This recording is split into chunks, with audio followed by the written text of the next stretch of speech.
Está escrito em Salmos 90, versículo 12, o seguinte: ensina-nos a contar os nossos dias, para que o nosso coração alcance sabedoria. Meu irmão, minha irmã, como está claro nas Escrituras, nós podemos contar com Deus para nos ajudar em nossa vida deste mundo incerto, de alguma forma inseguro e com seus riscos e perigos. Mas há uma questão que às vezes nos escapa.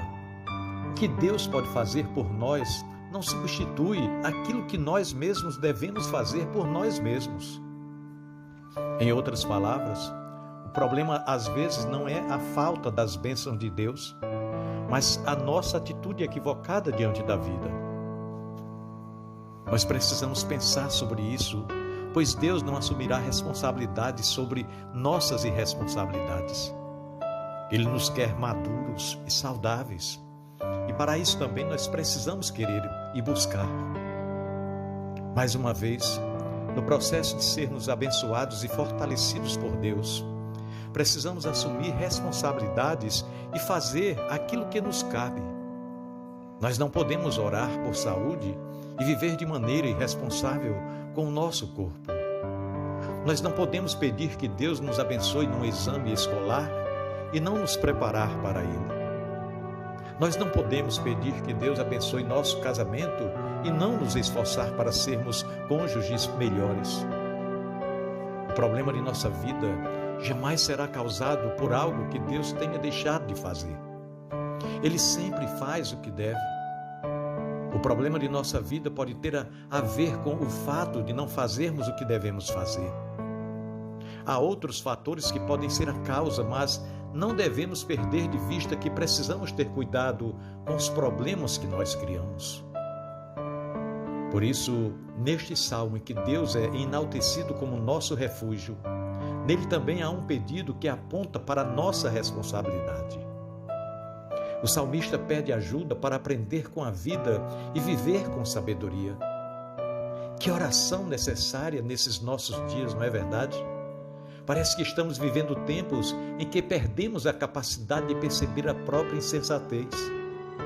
E Jesus nos advertiu em Lucas 11, versículo 35, dizendo que deveríamos ter cuidado, pois há o risco de pensarmos que há luz em nós, quando muitas vezes o que há mesmo são trevas. Essa cegueira torna as trevas ainda piores do que já seriam.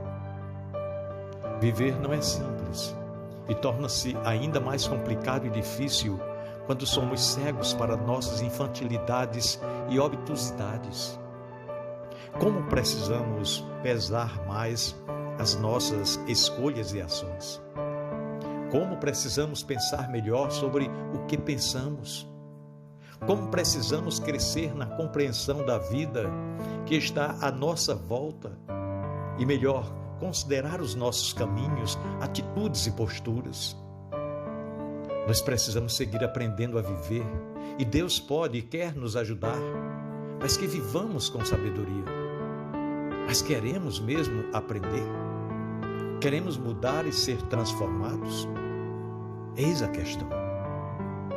Para aprendermos com Deus, a primeira lição é entender que o melhor remédio para a vida é o amor de Deus e a melhor escolha é amar o próximo.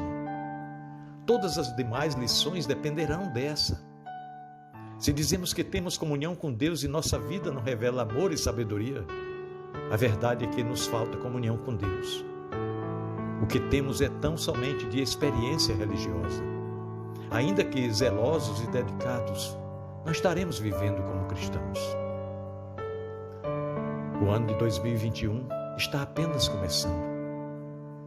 Agora que chegamos no mês de fevereiro, que ele seja marcado por sabedoria para viver e não por obtusidade, insanidade, insensatez ou tolices. Como escreveu o apóstolo Paulo em Efésios 5, versículos 15 e 16, tenham cuidado com a maneira como vocês vivem, que não sejam como tolos, mas como sábios, aproveitando à máxima cada oportunidade, porquanto os dias são maus. Pensemos nisso. No amor de Cristo. Amém.